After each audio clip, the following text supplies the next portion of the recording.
chance to. Pentatones, not never go.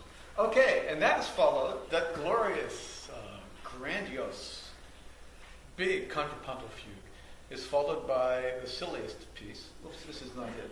Oh, I have to, yeah, sorry. That one. This is the E flat major fugue. So normally I think the prelude is just this little, toss off in the fugue is where all the deep thinking comes.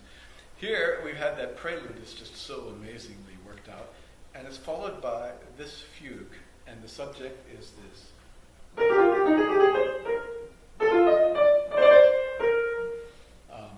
Again, one of my favorite things is rests in Bach, and he gets the most out of this one. To cut to the chase, here's the last statement of that subject.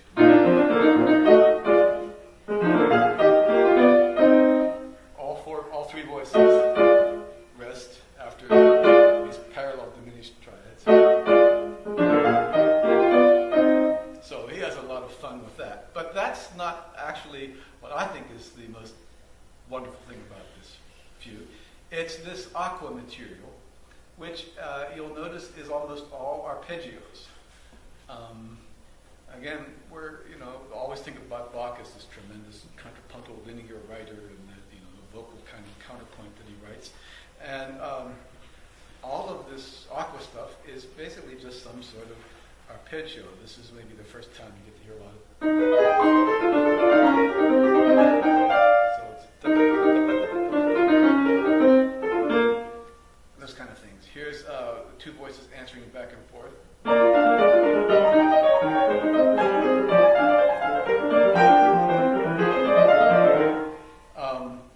There's a great moment here where the soprano just gets carried away with that and just goes on.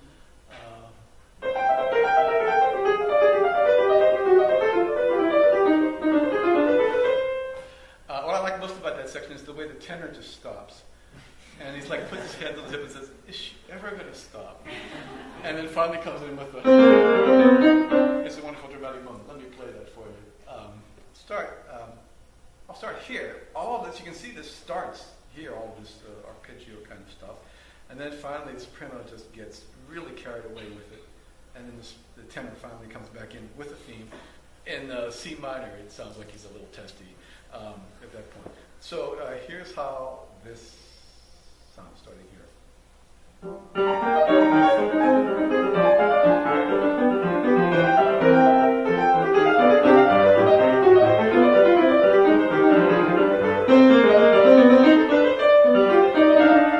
then the tenor comes in. But it continues over here. This is more of the arpeggio stuff, but I've written it in pink because it's even crazier than what was over here. What's particularly crazy about this is this alto part. The alto part goes. So the soprano goes.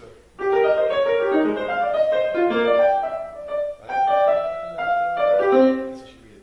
Anyway, you get the idea.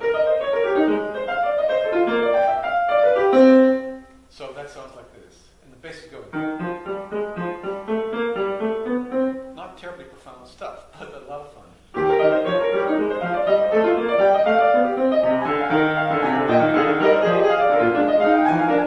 Now we get more of the same thing.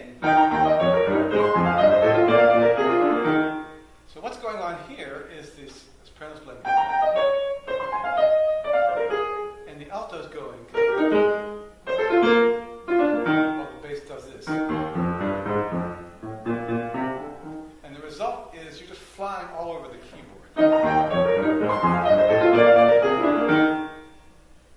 It's so acrobatic and so death-defying leaps. It doesn't sound like Bach at all to me. It sounds like another contemporary of Bach, and a keyboard composer who's known for his death-defying flying runs. So I'm thinking that at this moment Bach had a little bit of Scarlatti fever. I've been working on that. Okay, but listen to it. Crazy stuff. More like Liszt. And then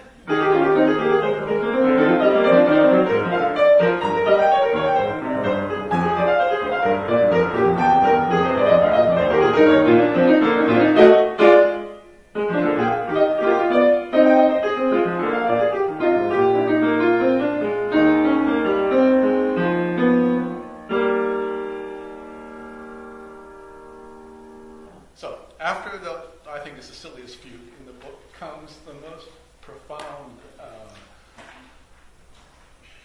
sublime experience, I think, in keyboard music.